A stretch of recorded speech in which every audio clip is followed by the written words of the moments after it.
got the one for the Switch.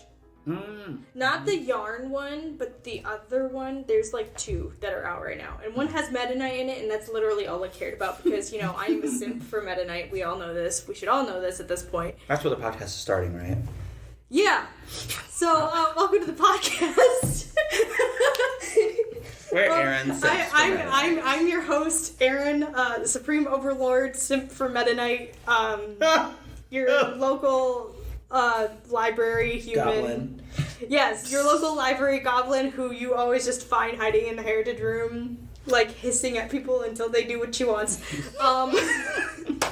Dead people, mind you. This is the, You're looking for microfilm, I see. I'll show you to them if you solve my riddle. It's perfect. That's my vision of a heritage room goblin. A heritage room, it's perfect. It's absolutely perfect. All right. give me a couple weeks Heritage until I'm room sitting. goblin. Yes. Aside from all of the incredible amount of Steam games that you've just purchased, Oh, yeah, what it's a are summer you sale. I bought 14. I'm trying not to look. So what are you 'cause playing, reading, watching, enjoing, entertainment-wise, Well, of which we should be aware? reading wise, well, how do I explain this the best way that I can? So I was reading a fan fiction, Yes. but yesterday, AO3, so AO3 is an archive of our own for people who do not know what that is. Yeah. It is a donation-only funded website. Like, it is only funded through donations. Okay. Everything's yes. going smoothly over there, right? I don't know. Business because- as No. usual? No. Okay.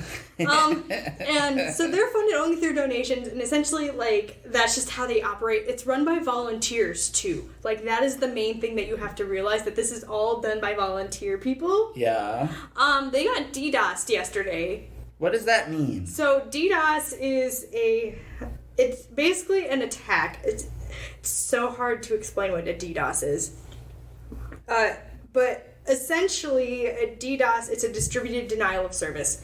So basically, somebody can flood a server or a website with a whole bunch of internet traffic that essentially crashes the website to the point where you can't open it. Like, it just gives you a 404, 503 error, so you can't. 404 meaning, like, you go to the website and it just pops up a blank screen that goes, sorry, we're broken, you can't use us right now. Okay, So, yes. they got a DDoS attack yesterday by a bunch of people who wanted $30,000 in, like, Bitcoin or something like that. And the funniest part is I'm sitting there just going, so, you want to attack the only donation-funded website and ask for money, but they don't make money. Yep. I'm like, that doesn't make sense, but that's fine. It finally actually just came up recently, like they just fixed it, but it took like around 24 So hours. it interrupted your ability to continue reading the Fanfiction? Yes. fanfiction? Got So it. instead Okay. I started reading stuff on my Kindle. However, all I have are these like BookBub. BookBub is a website that you can get books for like discounts and stuff. Yeah. So I was reading some of the free books that I had gotten, and hoo boy, are they all just like, you can... What in the Wattpad did I just read? Oh, I see. So Like, not very good? I want to or- say not very good, but Oh, like, okay. in the world of like writing it for fan fiction, I could see it flying, Yeah. like hardcore, because it's Yeah. just like, for those who know book talk terms, it's very spicy, like those kind of things. Okay. But like in the sense of it actually being published, I want to know what type of person, like I know you can get them independently published, don't get me wrong. Sure. Yeah, that But I want to know what person read it and went, yeah, this will be a great story for people to read. I totally want to read a woman getting sold by her mafia family to a biker gang for absolutely no reason. Like, okay. Well, what's the tone Actually, of the book? I was going to say, actually, yeah, I would. I mean, I'm reading honestly, it right now, it sounds but very J.R. Ward. it is very That's like J.R. her Ward. whole shtick. It's quite literally just called Ugly Beast. That's the whole entire title. Is she the supernatural romance? Yeah. She's the one that does all the werewolf. Is it werewolf or vampire? Both. It's Because one J.R. of Ward those. is unhinged. But she writes the ones that you're gonna see all. Oh yeah, listen. The moms read. There is nothing more insane than White Lady Paranormal Romance. Yeah, Like, no. Like, the thing is, this like- isn't even paranormal romance. This is just your biker gang, like, trying to, like, intimidate the mafia family, and then they're like, yeah, well, my second-in-command's daughter hasn't been married yet. So basically, she's 19, this is like and she's Sons of Anarchy for readers. and she's never touched a man in her entire life. You can have her, and they're just like, yeah, you can have this guy right here. So what I'm seeing is there's levels. There's biker slavery romance. Then there's werewolf romance. Then you get down to like Mothman, and then finally Sasquatch, and then that's when. Those exist, though. Oh, I know. They exist. Don't talk to me about that until you read the Ice Barbarian Planet Alien romance. Oh, yeah. I'm very I forgot about aware that of Sasquatch romance novels. Well, speaking of such things, this week Chuck Tingle has taken over Tor.com. Oh yeah, because he Camp did? Damascus is coming out. Yeah, his book is coming out, so he's Yes, taken over Tor.com this week. Is this new book in the tradition of Chuck Tingle books, or is it? No, it's something No, new. it's Camp Damascus, right? Yeah. Yeah, it's a supernatural horror kind of thing, and it has an N.K. Jemisin blurb on the front of it, and I was like, what in the Chuck Tingle is going on So here? he's tingling out of his comfort zone. One might, yes, put it that way. As far as what I am entertained by lately, sorry, I'm like grabbing the conch here, which is still a phrase I really don't like. Anyway, what am I watching right now? I'm buying it next month. Yeah, I'm putting it in the cart honestly, right now. okay, so I'm honestly not watching anything, but I will, I just finished watching something since the last time we recorded, and I want to, and I know everyone has probably already seen this. It's not brand new news or anything, but the new season comes out August 3rd, so I'm just going to scream and shout about it. I watched Heartstopper finally. Yay! It is so good. Is that what they're at the school? Yeah. I know. It's beautiful. I think the thing that I really liked about it is that every episode is short, sweet, and simple, and that it's not trying too hard. You would think from the way that people talk about it that it is kind of either positively or negatively, that it's like trying too hard to be cool or whatever. No, it's just telling a simple story of two boys who find each other way more attractive than they find anybody else, and it's sweet and complicated without being complicated in the sense of their emotions are complex, and the story recognizes that their emotions are complex without overcomplicating or burdening the plot to get all of that out. Mm-hmm. So unlike Love, Simon, which has to do all this work to make you really believe that this boy from an affluent neighborhood could possibly still be in the closet, they just roll with it. They're like, all right, well, one of them is definitely still in the closet because being bi is kind of hard, and then one of them is not in the closet, but he came out and it wasn't easy, and it's still not easy, so welcome to high school. And I think anyone who's honest with themselves knows that high school's hard. It doesn't matter what decade you go to high school, so there you go. I loved Heartstopper. Sorry, my nose is being weird. And then I'm reading Name of the Wind again. I'm listening to it this time. It's my first time listening to it. And honestly, the audiobook narrator was sold to me as the God of 1,000 Suns or something, and I don't really think he's that great. But he's not. He's doing an adequate job of reading a book that is not. I would feel like if you get the wrong narrator for her, you would feel it. So he's not bad. He's doing well. But so he's not the God of 1,000 Suns. He's like is he the seventh son of the seventh son? I don't think he's even a son. He's not that great. But he's not. He's not distracting from this story that I really, really love. He's not enriching it, but he's not distracting from it. So I'm fine with him reading it. That makes my friend Addison really upset, I know, but I don't care. Grant, what are you reading? What am I reading? Or watching or playing or... I'm doing all that stuff. Yes. I'll work down the list. I'm playing Doom 2016. Okay. You're playing... There's a Dune game? Doom 2016. There is a big Dune. I know that there's an RPG, which I will snack on day one. There's a what? There's a Dune Dune RPG coming out. Did you not know this? I'm just gonna go walk out into the middle of the street and wait for traffic to get busy. Exactly. Like that's just crazy. All right. It comes out. I'm gonna cryogenically freeze myself on top. Until that time. Honestly, when Skyrim in the run up towards Skyrim coming up, I did sleep as much as possible just so I'd get to 11 quicker. That's brilliant. Unrelated. I mean, So what are you reading?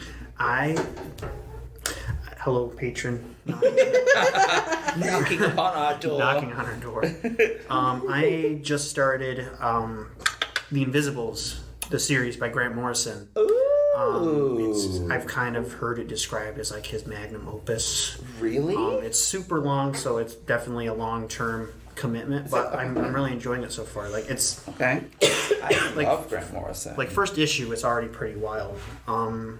So at this point, where there's like a ne'er-do-well living in urban London, I think it is, or somewhere in Britain. I don't know. All of their cities are the same. all the city. They all just meld into London, Greater London. I don't know. Interesting. The Invisibles is what it's called? The Invisibles. Okay. I need to Yes. check that out. So you start following him. He has these weird kind of walking visions, like in broad daylight and everything. Like so at first Like you do. like, yeah, of course. Is he daydreaming? Is he psychic or something?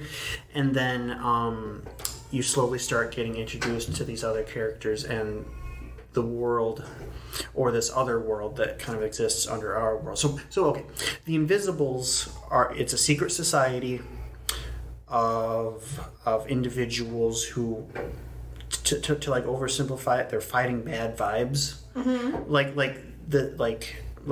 negative psychic oppressive forces in general. Sure. Like yeah, and a little bit of and it like gets into like the collective unconsciousness and stuff. Sure. And chaos magic, which is a whole topic. Interesting. Which Grant Morrison himself is very much into, so he puts that in there. I don't think I ever knew that about him. Like issue 1, somebody invokes the spirit of John Lennon, and that's pretty trippy. And I invoke the spirit of John Lennon. in the next one, there was like some gray aliens out of nowhere, still unexplained. So like all these different things exist. Random use of gray aliens, and I'm on board. Yeah, and there was a really cool passage where this older kind of mentor character was talking to our protagonist, and he was describing cities and like how cities were a virus that started and then like spread, and they're like sapping our collective psychic energy and everything. But you need to harness you need to harness the spirits of the city and the energy of the city. But it's really interesting. It's kind of scattershot because it's all just starting. Yeah, but it's really interesting so far. That I'm is enjoying it. very. I love Grant Morrison because he does weird so well. And it's all on Hoopla. Or at least I think the entirety of it's on Hoopla. Really? Yeah. Well, now it belongs to me on my Kindle. Do you know what's also on Hoopla? Comic books. Well, that is a comic book. Yes, it is. Do you think they actually paid attention this whole entire time? I was going to say, Grant Morrison is a comic book master. Has he written any like novels or anything outside of comic books? I know he's written some nonfiction things to do with superheroes and why they're important, or like what they say about us. And I think he has one novel that is not a comic book that came out a couple of years ago. I can't remember what it's called, but Okay, but like, listen though. I was getting somewhere with my point. Yes, I'm sorry, Carrie. That, it's on Hoopla. Comic books are on Hoopla, but do you want to know what's also on Hoopla? Yeah. Manga. Manga. Why would you bring that up? Because it's today's topic! Yay! Oh, nice. Manga's a fantastic... Because, we have, graphic novels, we have comics. Mm-hmm. We still haven't actually really talked about manga and, our favorite mangas or, what we like, what we hate. We have not had a manga episode, so I think we should So this do is that. our manga episode. Yeah. Is there a fungus among us? Anyways, ignore. That was a terrible pun. Leave. So distinguish for the audience, because we all three of us know the difference between the two, but I run into this all the time with young people who love My Hero Academia because they just do. They don't understand that the anime that they are legally or illegally watching, comes from somewhere 99.9% of the time. Yes. So can you help us understand, the audience, the difference between a manga and an anime? A manga and an anime? Yeah. Well, manga is 9 times out of 10. This is not always the case, because there are some that start out as vice versa as I get there. That's true, yeah. Looking at you, Miyazaki. Anime. Anime is an offshoot of a manga. A manga is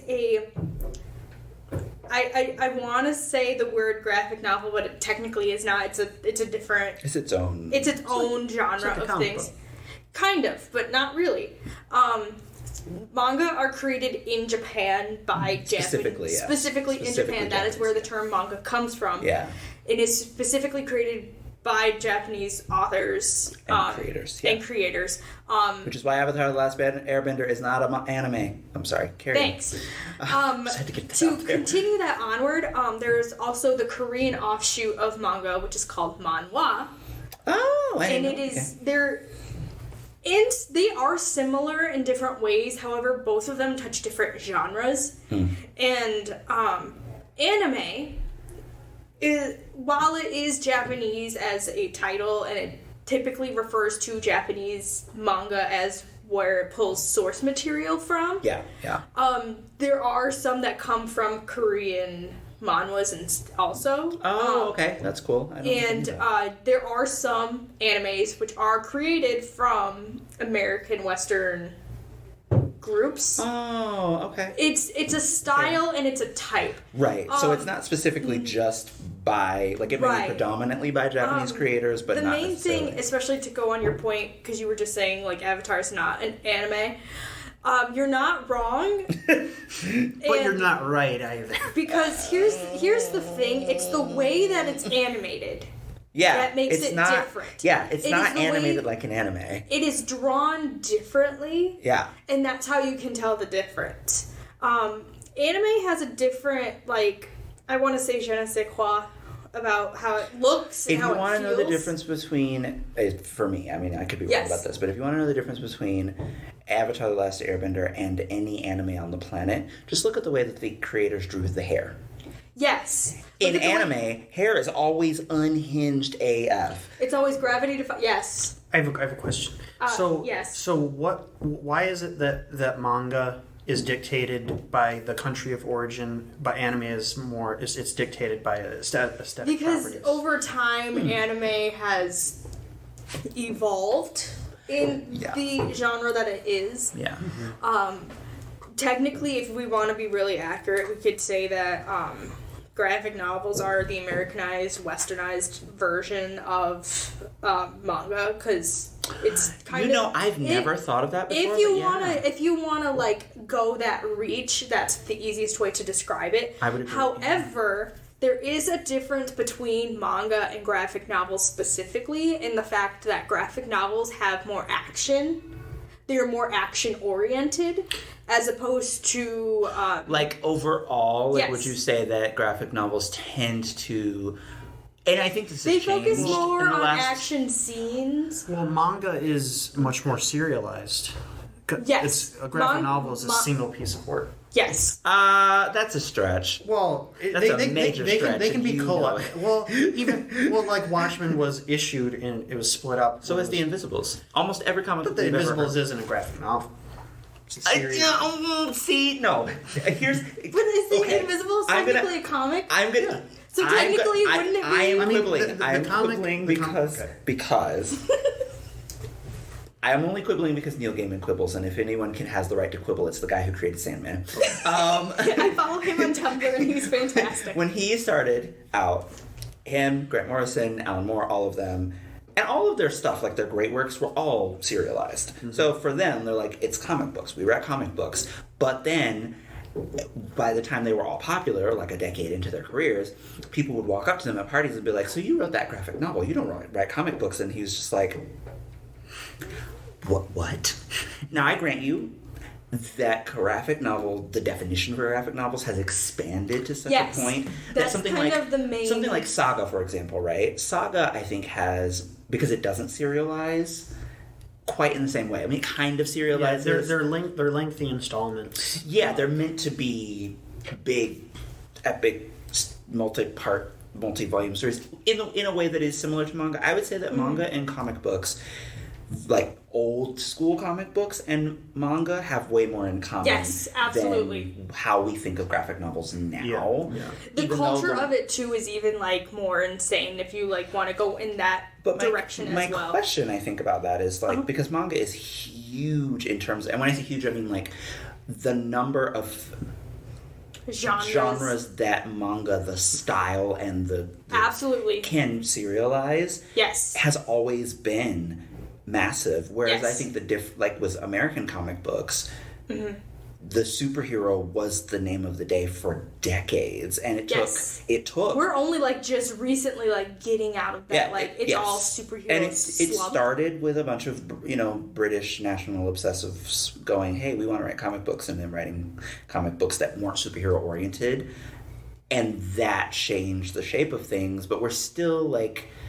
We are only just now getting to a point where we're not superhero heavy, and that most people who read graphic novels aren't reading superheroes, or they're not exclusively reading superheroes, if that makes sense. Whereas with manga readers, I mean, you have people who It depends on which genre you like of manga, because there are so many different genres of manga. You have your shonens, and your shonens are... Yes, I was going to say terms. So that's your, like...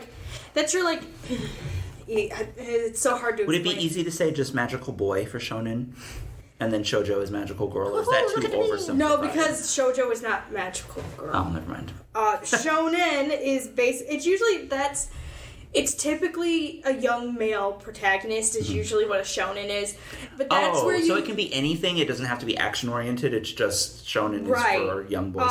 Right. Primarily though, if you're talking about it in terms of anime, it's things that target a young male audience. Sure. So that's your things like your My Hero Academias, your One Punch Mans, your Naruto's, Bleach. Yeah. I want to say Inuyasha, but in actuality, Inuyasha really goes more towards the female. I was gonna say Inuyasha was the shonen that became a shoujo. Yeah, it really did.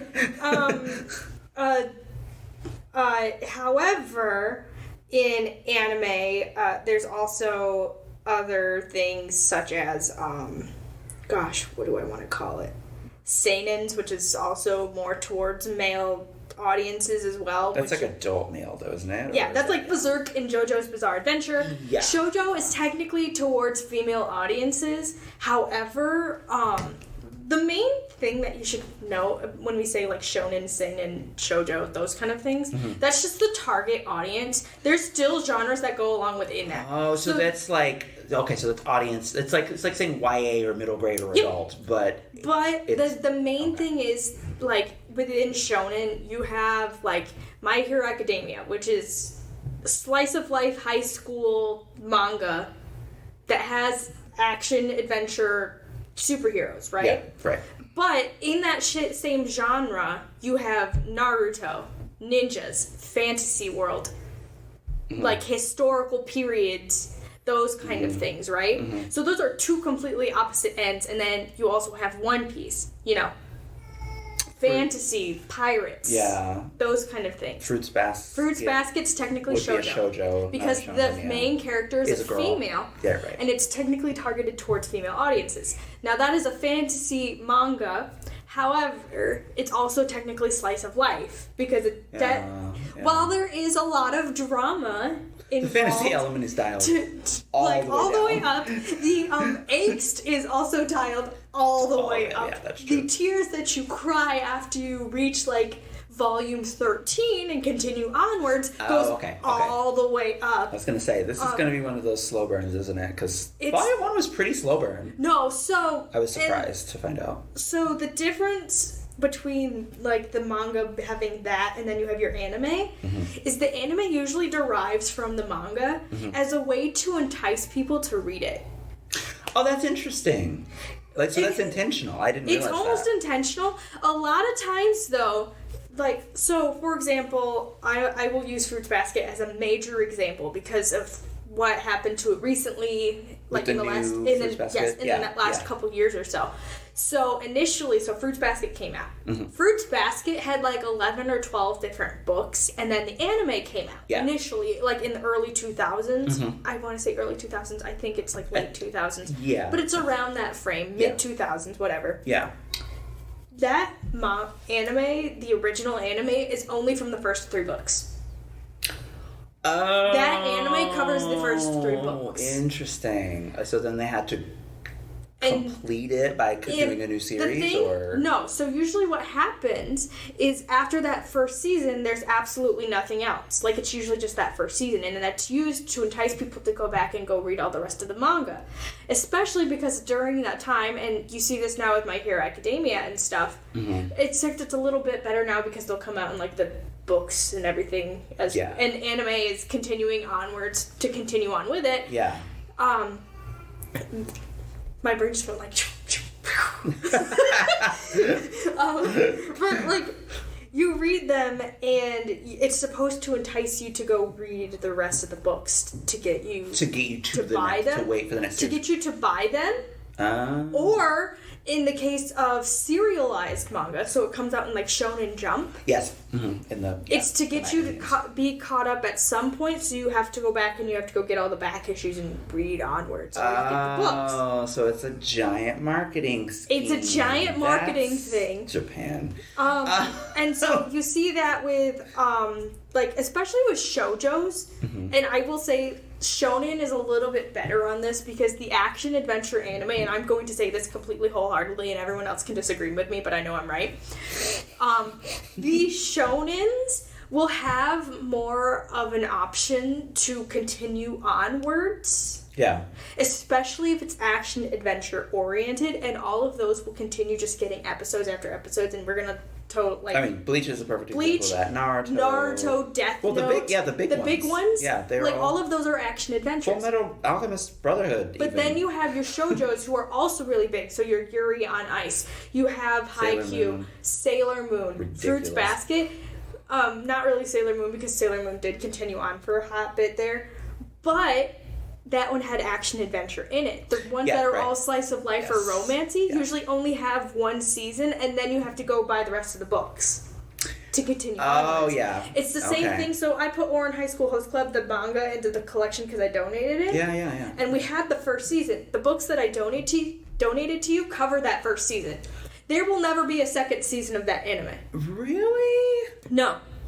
That's really There will never be a weird. second season Okay, of so that the anime. action adventure ones tend to get the full treatment, whereas the slice of life ones. And this is just me watching it from observation. But honestly, if you think about it from the marketing perspective, that's really smart. Because the action adventure ones, like we say, they're the big ones, right? The ones that everybody's kids are screeching about at the top of their lungs. My Hero Academia, I'm looking at you specifically. Are the action adventure ones. Yes. Which makes it really funny when, because Bleach came back, and everyone's like, everyone who had written Bleach off, they were like, oh yeah, I hate Bleach. Nobody watches Bleach anymore. You're basic if you watch Bleach, right? Everyone, every single one of them to a person is like, oh yeah, you watch the new Bleach, dude, it's awesome. And I'm like, are you kidding me? And then they start telling me about it. And I'm like, so the formula is exactly the same? I will take that with you, and I will also raise you with Dragon Ball.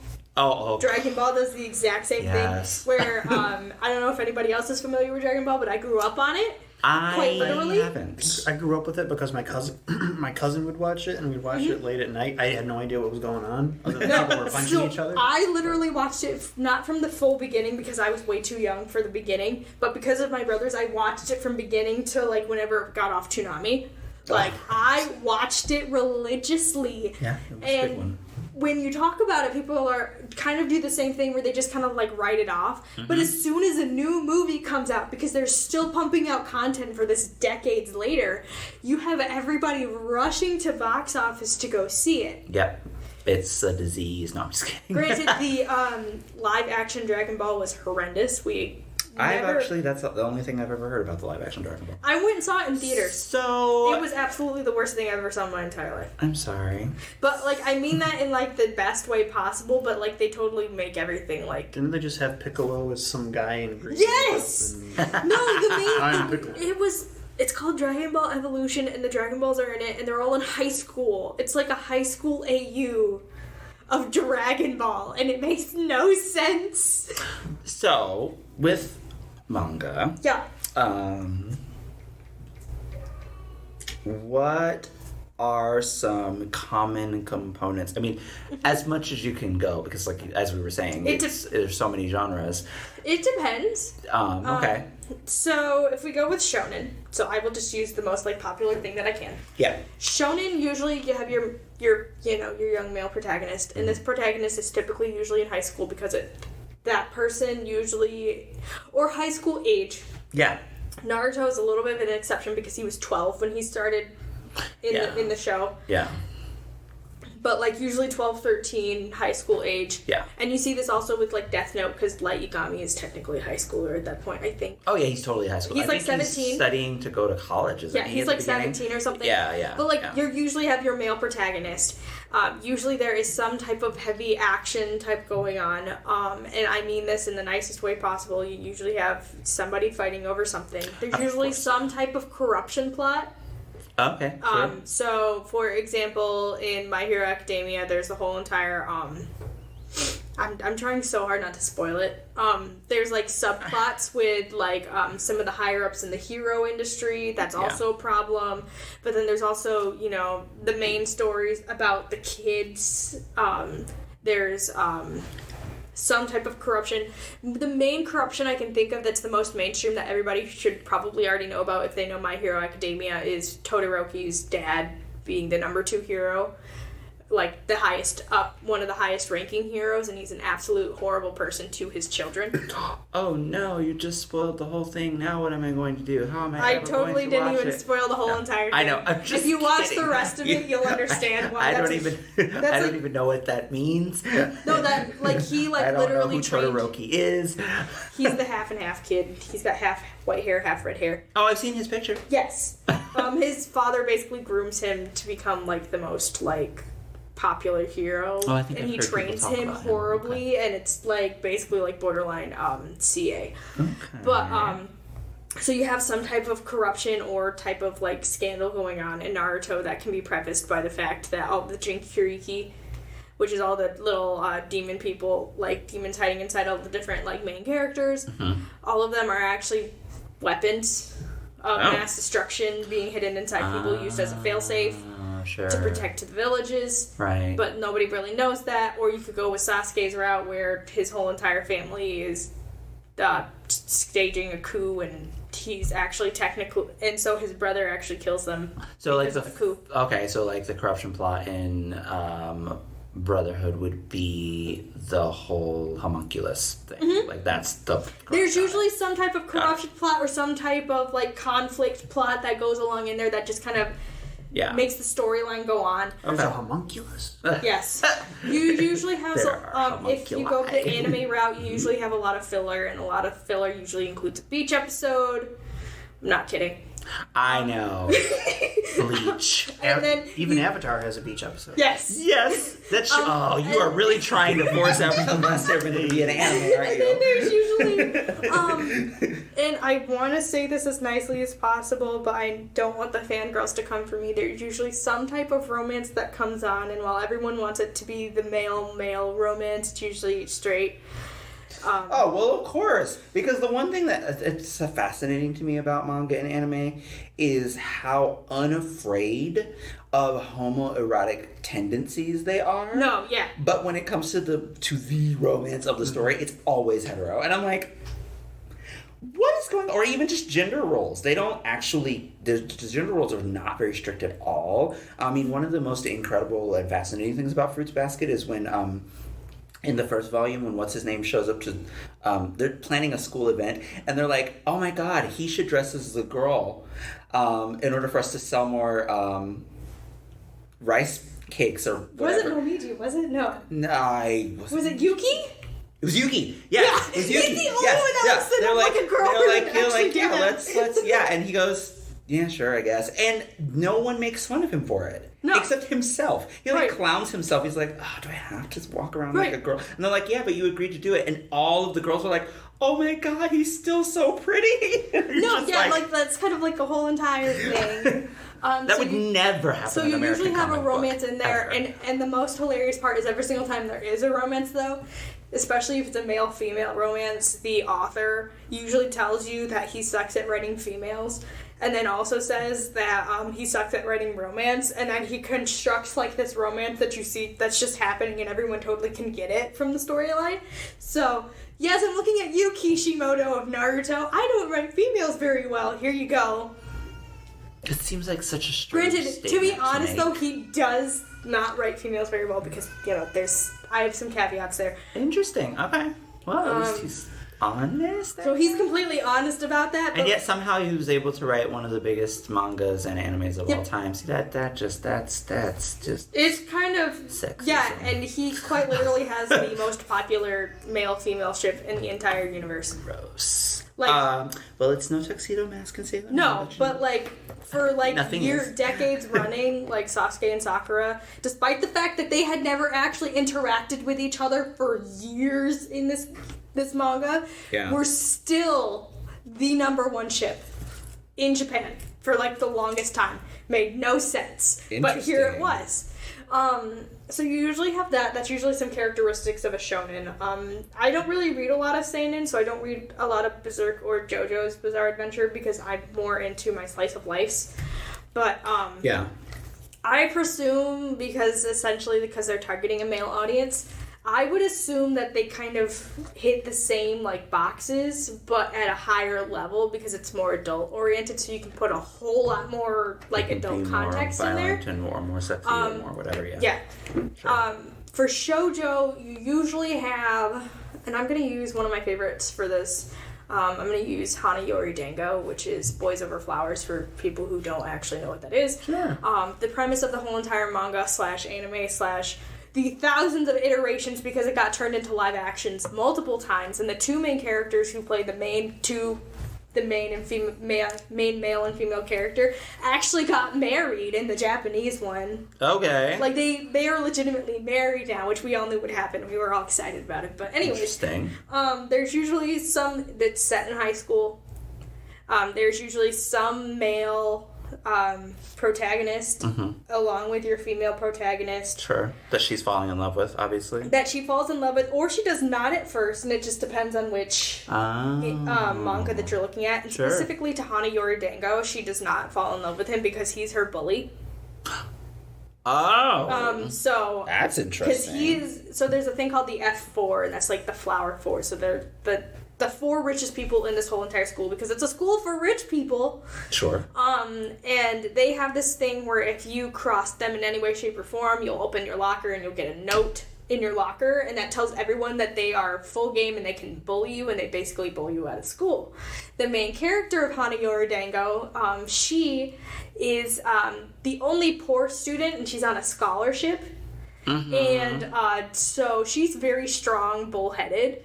And as soon as she sees the note in her locker, she's like, LOL, I don't care, and continues just on with her day. She actually really has a crush on the second male protagonist. Oh, because there's usually a second male protagonist. Yeah, that's true. In this, universe that you could say. However, if it's a magical girl shoujo manga, so your Mermaid Melodies, your Sailor Moons, those kind of things. Yeah. There's usually something that, changes you. Obviously there's some type of transformation. There's a transformation of the girl to go into her magical form. In Mermaid Melody, she has a microphone and she'll go into the water and she turns into a mermaid. Oh, that's cool. And she actually, in her magical power, she basically sings songs like a siren, and it causes the other evil characters to cringe because it hurts their ears, even though it does sound fantastic. Brilliant. And that's what makes them go away. In Sailor Moon, you have something similar where there's a compact. She uses the compact to change forms. Yes. And then she, with her power of her friends, use their little powers of the sun and stars to defeat whatever the bad guy is at that moment. Yes. That's kind of like shoujo in a nutshell, is there's usually some type of conflict. There's a female protagonist, and usually there is a male protagonist, and that male protagonist can either be somebody who protects her or she protects him, vice versa. So in Mermaid Melody, usually the main male character, I think his name is like Kaito or something like that, he is usually always in trouble in some way, shape, or form, and she has to transform to go save him because she doesn't want him to figure out that she's a mermaid or anybody else is a mermaid. Right. And so she has to go do that, and then she has to go run away to go protect herself. Interesting. In Momote Lollipop, which is a manga, shoujo manga that I've read, the main female character, there is your two male leads that also come with you on the journey. She accidentally swallows a pearl that was on top of her cake. Like, she thought it was a decoration, or she thought it was like an edible decoration, but it turns out that the pearl that she ate was actually a pearl being used by wizards who were from a different dimension. And they were using the pearl as an exam, where they had these different wizards, and they all came down to Earth in pairs, and the whole entire goal was to pass their exam. They had to find the pearl and protect it and keep it for like a set amount of time. But because she's eaten the pearl, and the pearl can't basically digest itself, and there's absolutely nothing you can do about it, they instead have to protect her because she has no magical powers whatsoever. And so all of these different, like, things are going after her, and there's all of that. You have... Wow. Wait a second. Maybe I missed something. So she eats the pearl. Yeah. It's going to make its way out. No, it's not. No, she still has it. It is Why? a It magical dissolves into her pearl. body, and so now she's it basically the dissolves. pearl. Okay, so she becomes the pearl. Yeah, so basically fuses with her so she can't get rid of it. Eventually it gets to the point where they try, one of the evil guys tries to actually take it out of her at some point, and there's like a whole entire thing. And the two male leads are like, oh, that's cool, because they protected her, so they passed their exam. And so the pearl does eventually, through the magical power after the exam, come out, like, via her heart. And so she has it. She gives it back to them so they can pass their exam, and then they all, like, go their separate ways. But she's in love with one of the characters, and so he makes his way slowly back down, and then there's a happily ever after involved. And you usually have some, especially with shoujo, some type of happily ever after. With shonen, that does not matter. Moral of the story, don't put pearls on top of cakes. Moral of the story. So, yes. What is the appeal for someone who's never, like, Ooh, I like this question already. someone who's never, like, I'm dipping my toe in, so I'm fine, and I'm surrounded by nerds, so I'm like, okay, I'm good, I'll get there eventually, and I'm there, and I'm like slowly going my way. But for someone who is not aware of this, who is listening to this podcast and learning for the very first time all these terms and this entire universe, what is the appeal to that kind of reader? For manga specifically? Yeah. So I'm gonna put this in the easiest way possible that I can, which obviously is not that easy, but I'll try my best. What I personally like about manga is the fact that, so, yes, with graphic novels and comics you have pictures. Manga also has the pictures, and I don't know what it is. And personally, this is me. I get nauseous if I look at color pictures for too long on the page, and I don't know why. Manga is black and white, so there's that. But there's visual context to what's happening is the main point of where I'm getting. There's a visual, like, and this depends on if you're reading it, like, right to left, like, left to right, I think is the normal, left to right is the normal way that we read it. Yeah, we read left If you to right. read it the opposite direction, like, it doesn't matter which way you read it, essentially. There's, like, a set path to how you're supposed to read the manga. Yeah. Usually, if you hit the back of the book first, it'll tell you you're going the wrong way. But it'll also tell you the order in which you're supposed to read the panels. Yes. As well. That's true. But there's usually some type of visual context. And the greatest part, I think, about manga is even if like there's a whole lot of text involved, there's a lot of show don't tell that's involved. So, for example, one aspect that I can talk about specifically is, so in Naruto, there's an exam arc where they have to take an exam to continue onwards in their ninja-ship. And there's a scene specifically, and I mention the scene specifically because I think in both the manga and the anime it does a fantastic job. One of the characters, Sasuke, has just been bitten, and he's been given like a cursed seal that basically like cuts off all of his power in a slight way, and so he can't do anything. Yeah. But he's like, I'm still gonna go do this anyways. Why not? I can do whatever I want. Sakura, who is like basically in love with this guy at this point, is like, for your best interest, I'm going to bow out of this whole entire thing, so our team has to leave, so you can't do this. Like, you're literally destroying yourself, and I don't want to see it. And so she starts to raise her hand. In the manga, all you basically see is her hand raise, and then like a slap, like down. And then the next panel, you see after the slap, you'll see him holding her arm and being like, absolutely not, you can't do this. You see that happen in the anime too, and that's like the best case of like a show don't tell. Because instead of saying, no, he said, and then you have like this wall of text that describes the fact that he just slapped down her hand, you just have picture. And it takes like a whole lot of like guesswork out of going, how is that supposed to be visualized? It's literally right in front of you. You can see the character literally doing this. The dialogue between the characters also helps, because if it's visualized, you can see their facial expressions. As they're... You can pull from that of going, okay, so maybe there's something going on. Yeah. I like to read manga really fast. So I get a lot of my stuff even if I don't read from the context clues of the picture. So not only the greatest part about manga is not only am I reading it, like actually getting reading comprehension, but I'm also getting facial recognition and context along with that as different learning tools that I can use. So in a conversation, I can see like different types of facial expressions and go, oh, this is what this might mean in the context of a situation. And you see this as also as a literary tool in like movies and TV shows and cartoons and I think that's one of the greatest parts about manga. It's not scary, and your child does not read less or learn less if they read a manga over a book. In fact, I believe that they learn about the same amount. And by that caveat, I would also say video games is the same thing, especially if you do something that's story-rich like a Final Fantasy or a Legend of Zelda. There's often a lot of context that can be taken from visual cues that you can use in, like, later on, like, your SATs, your ACTs, whatever, to be able to describe certain things. And I think that's, like, the best part about manga for somebody who's never actually read it. I would recommend, like, taking a look into one of the more lighter-hearted ones that has less volumes. Oh, such as? Not something like One Piece. No offense to anyone who loves One Piece. Yeah, don't start with One Piece. Do not start with One Piece. Don't start unless you're really into pirates. Don't start with, like, Naruto. Don't start with Full Metal Alchemist. Those are huge undertakings that are almost like... Full Metal Alchemist is only 20... what, 30? Well, Full Metal Alchemist might be okay. Yeah, it's only 30 like, issues, and it's a complete Full arc. Metal Alchemist might be fine. Like, because those are, like, 20 books. That is easily doable, but if it's something like One Piece, Naruto, Bleach, Fairy Tail, who are all, like, hundreds of different, like...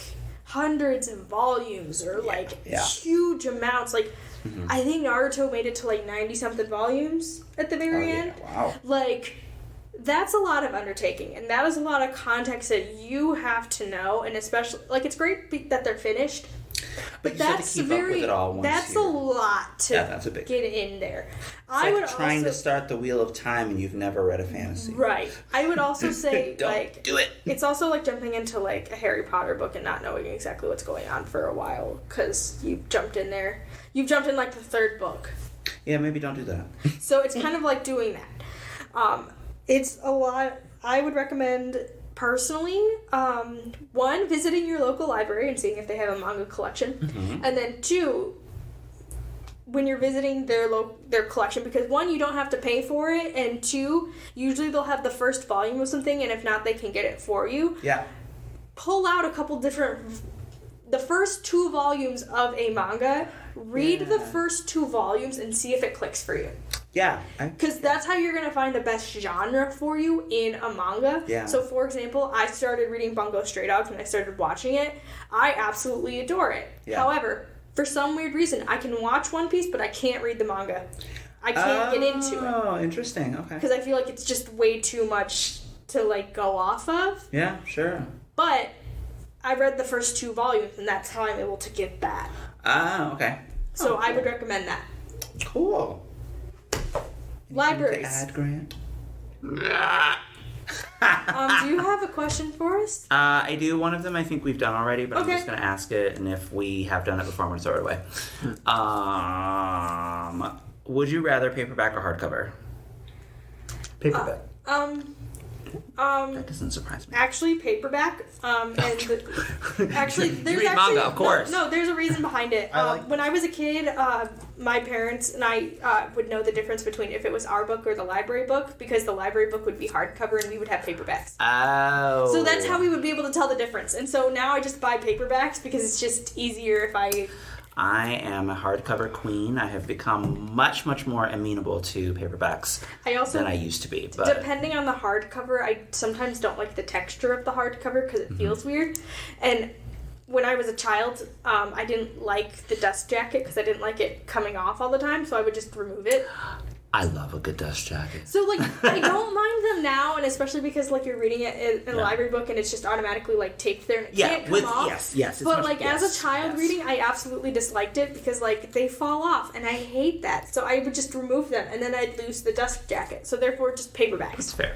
That's fair. Yeah, I like to display hardcovers. Like, but for me, when I actually want to sit down And read something, it. I want some mobility. Like, sometimes it's awkward to hold a huge book. And as far as the dust jackets go, sometimes I just take them off while I'm reading, put them back. Also, on. might If it's a I also meant by saying Kindle. Yeah, absolutely. 'Cause, honestly, I think my distaste for paperbacks, and this is going to sound weird to people who've read science fiction and fantasy for decades and who went through the whole paperback era of sci-fi and fantasy, where like if you wanted to know a new author, they always published the paperback first to see if they would sell, and then they would publish hardcover. This happened with Game of Thrones, Wheel of Time, all of them, because they fantasy was not a juggernaut thing, so they didn't know until they figured it out. Anyway, I hate big books in paperback. I also don't like mass market. Because it's Don't like the feeling I of don't it. like mass market. I like mass market if it's small. Like if it's a shorter book, like 300 pages is a perfect paperback size for me. But bigger than that, it just gets a little, not unwieldy, but it maybe. It just feels wrong in my hand. Whereas like the hardcovers, it's a big book. And it's of course, it should feel weighty. It'll fit in your hand better than mine. And maybe it's because of the shape of my hands. That's probably true. Their size or something. I don't know. Honestly, my preferred form at this point is audiobooks. So I like my Kindles now because it's just, I find it easier to read it and I don't get distracted as easily if I'm reading it on my phone. Because like your phone addiction / your Kindle addiction or your tablets or whatever, like you're addicted to your technology or whatever. yeah, I can see that being. I've just decided to embrace that and instead just start reading it on my phone / Kindle, because then I'm just like going through and I'm like reading it. And I can knock out a 40 chapter book in like a day by reading it on my phone. Nice.